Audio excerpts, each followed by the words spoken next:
James Carter tugged the hood of his faded jacket lower over his brow, adjusting it to shadow his face. He took a deep breath, stepping out of his car parked a few blocks from the upscale boutique. This wasn't just any story, it was part of the empire he'd built from scratch. Today, though, he wasn't the CEO of Carter Luxe. He was just another face in the crowd, one the staff would likely dismiss. Reports had been trickling in, whispers of declining customer service, employees judging patrons by their appearance rather than upholding the brand's standard of excellence. James wasn't one to act on rumors. He needed to see it for himself. Dressed in worn jeans, scuffed sneakers, and a plain hoodie, James pushed through the boutique's glass doors. The air carried the rich scent of Italian leather and high-end cologne, underscored by the soft hum of classical music. The store was a sanctuary of sophistication. Sleek glass shelves showcased designer shoes, handbags, and accessories under warm, golden lighting. This was a place for crisp suits and tailored dresses, where customers expected to be treated like royalty. James scanned the room, his eyes landing on a tall young man near the footwear section, scrolling through his phone. His name tag read Tyler. James approached, pausing by a display of limited edition leather loafers. "Excuse me," he said, his voice calm but polite. "Can you help me with these? I'm looking for a size 10. Tyler barely glanced up. "Those are pricey," he muttered, his tone flat. He gave James a quick once-over, his lips twitching into a faint smirk. "You sure you're looking for those?" James swallowed a grin. He'd anticipated this, but the reality stung. He nodded. "Yeah, can you check if you have my size?"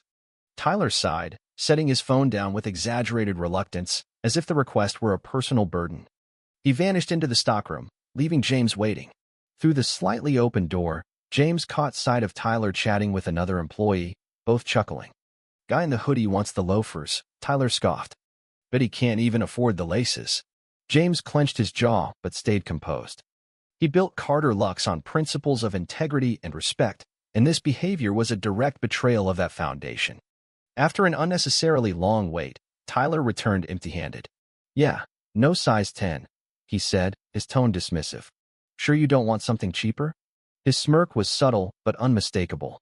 Before James could respond, a burst of warm laughter from the cashier counter caught his attention.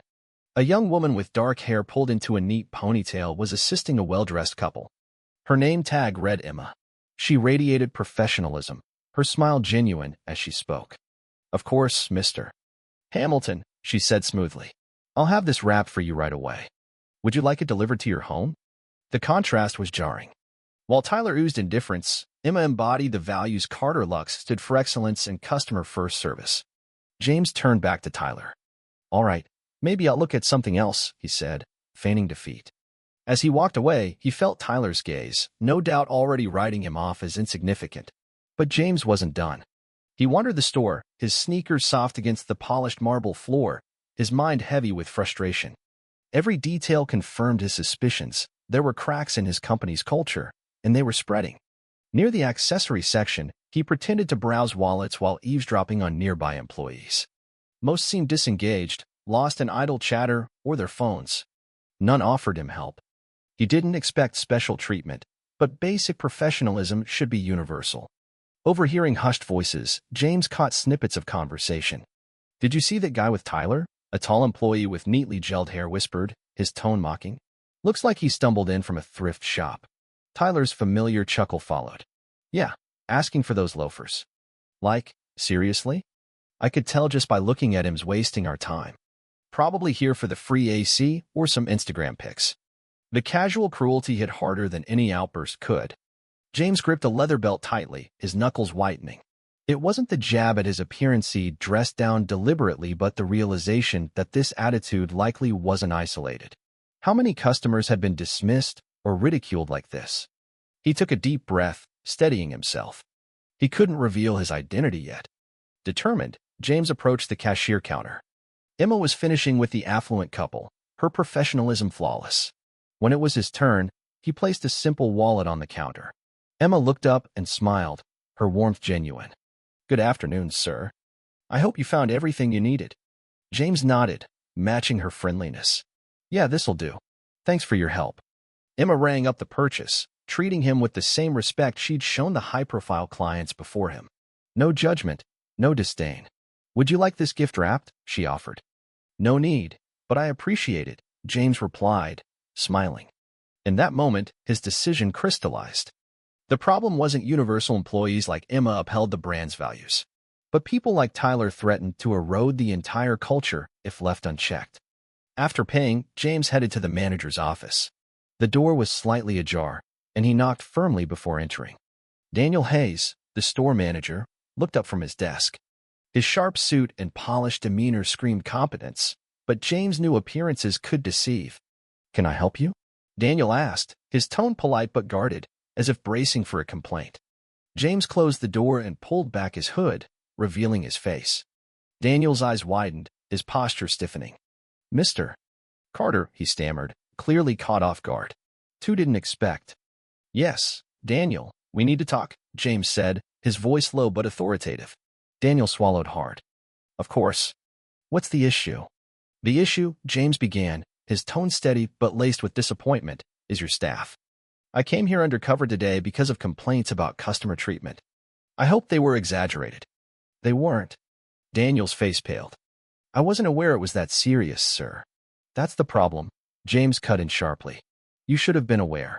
I was ignored, belittled, and mocked by your employees, Tyler being the worst. If they treat me like this in disguise, imagine how they're treating customers who don't look wealthy. Daniel nodded, his voice shaky. I'll handle it immediately. No, this isn't something you sweep under the rug, James said, his frustration simmering. I want a meeting with every employee, now. I'll address them myself. Without waiting for objections, James left the office, his mind racing with what needed to be said. This wasn't just about disciplining Tyler, it was about reinforcing the culture Carter Lux was built on. Within 30 minutes, the staff gathered in the employee lounge, the air thick with tension. Tyler shifted uncomfortably at the back, sensing trouble. James stood at the front, arms crossed, his gaze sweeping the room. I came here today not as your CEO, but as a customer, he began, his voice slicing through the silence. And what I experienced was unacceptable. Some of you judged me based on my appearance, as if I didn't deserve basic respect. His eyes locked onto Tyler, who looked away. This isn't about one or two people, it's about the culture we build. From now on, every one of you will undergo customer service retraining. Discrimination, whether based on looks, perceived wealth, or anything else, won't be tolerated. If you can't meet that standard, leave now. No one moved. The silence was heavy. To those who did their jobs well, James continued, Emma, for example, your professionalism sets the standard this brand was built on. Emma's eyes widened, her cheeks flushing as she realized she was being singled out by the CEO. James's tone softened but remained firm. We can't succeed without respect for every customer and each other. I expect better, and I'll be watching. He left the room, the weight of his words lingering. The employees sat in stunned silence, Tyler's earlier smugness replaced by dread. Emma, still processing the praise, felt a quiet pride.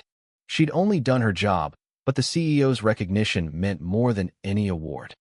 In the manager's office, James's frustration gave way to disappointment. Mr. Carter, Daniel said quietly, closing the door, I had no idea it was this bad. If I'd known. You should have known, James interrupted, his gaze unwavering. It's your job to know. You're responsible for this store's culture, and you've let it slip. Daniel nodded, the weight of his failure sinking in. I'll make it right, sir. No, James said firmly. I'm implementing a company-wide program workshops on customer service, empathy, and inclusion. You'll lead by example and be the first to complete it. Daniel nodded, relief flickering in his eyes. Understood, Mr. Carter. James sighed, pinching the bridge of his nose. This isn't about punishment. It's about rebuilding our culture. Every customer, whether in a suit or a hoodie, deserves respect. If we lose that, we lose what makes Carter Lux special. The next day, James returned in his usual tailored suit, the embodiment of authority. The staff gathered again, the atmosphere tense. He let the silence linger, letting their actions or lack thereof sink in. Yesterday was a wake-up call, he began. Some of you thought judging customers by appearance was harmless. That mindset ends now. His gaze briefly met Tyler's, whose head was bowed. Respect isn't just for those who look wealthy. It's the foundation of this company. Luxury isn't just our products, it's the experience we provide. Turning to Emma, he said, Emma, please stand. She rose, surprised but composed. "This is professionalism," James continued. "You treated May, a stranger in worn clothes, with the same respect as our wealthiest clients. For your dedication, I'm promoting you to assistant manager, effective immediately." A murmur rippled through the room. Emma's eyes widened. "Thank you, sir. I don't know what to say." "Just keep doing your job as you have," James said with a small smile. Turning to the group, his tone hardened. "For those who fell short, this is your chance to improve. You'll learn to embody the values of respect, inclusivity, and integrity. If you can't, you won't stay." Tyler, sweating, nodded and mumbled, "Yes, sir." In the weeks that followed, James followed through. He visited stores nationwide, unannounced, ensuring the message reached every branch. The retraining program rolled out, focusing on empathy, unconscious bias, and customer service excellence. Emma thrived as assistant manager, helping reshape the store's culture. Even Tyler showed improvement, his arrogance giving way to genuine effort. Months later, James returned to the Los Angeles store, again in plain clothes. This time, every employee greeted him with a smile and offered help, regardless of his appearance. At the footwear section, Tyler, now noticeably professional, approached. "Can I help you today, sir?" he asked, his tone attentive. James smiled, nodding. "Just browsing, thanks." As he left, James felt a rare sense of pride, not in the brand or its success, but in the people who made it possible. Challenges would remain, but as long as respect was at the heart of Carter Luxe, the company stood for something greater than wealth. Every person, CEO or customer, deserved dignity, and now his company reflected that truth. This story reminds us that true respect transcends appearances or wealth. It's about how we treat everyone, no matter who they are. James's journey wasn't just about fixing a story, it was about rebuilding a culture of fairness, empathy, and integrity. If this resonated with you, share your thoughts below. Have you ever witnessed or experienced a moment where respect to the lack of it made all the difference?